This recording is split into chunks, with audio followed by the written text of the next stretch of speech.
নমস্কার, আপনাকে সকালকে স্বাগতম জানাচ্ছি মা কিচেনে। আজকে আমরা বানাবো ডিম দিয়ে আলুর চপ। এই চপটি বানার জন্য সকালে প্রথমে আপনাকে কড়াইয়ের মধ্যে পানি দিয়ে তার মধ্যে আলু আর ডিম দিয়ে উঠিয়ে নিতে হবে। আলু আর ডিম উঠিয়ে নিয়ে হয়ে গেছে, এখানে আমরা নামাচ্ছি।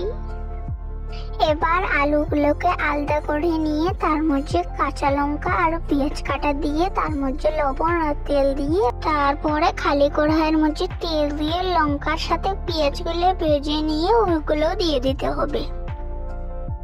নামিয়ে নেওয়ার পাশে উঠিয়ে নেওয়া ডিমগুলোকে ছিলিয়ে নিয়ে পাশে কেটে নিতে হবে। আলু মরিচের পেঁয়াজগুলোর মধ্যে লঙ্কা গুঁড়ো, জিরা গুঁড়ো, রং গুঁড়ো দিয়ে তার মধ্যে আমার ডিমের কুসুমগুলো দিয়ে মিশিয়ে নিতে হবে।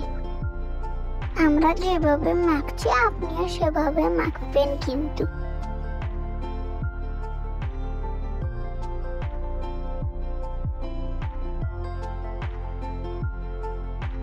তার মধ্যে অল্প বেসন দিয়ে আবার মিশিয়ে নিতে হবে।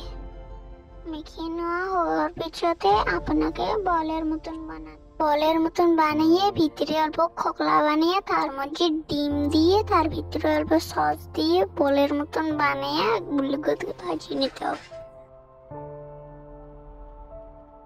এখন গুঁড়া চিপসের উপরে অল্প নেটটা পেকটা করে ভেজিয়ে নিতে হবে। আমরা কিভাবে ভাজি দেখতে থাকুন।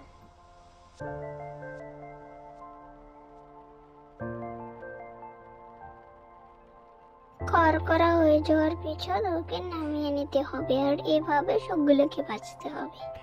তো আমার আলু দিয়ে ডিমের চপ কেমন লাগলো অবশ্য কমেন্ট করে জানাবেন।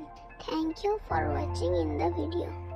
Thank you for watching in the video.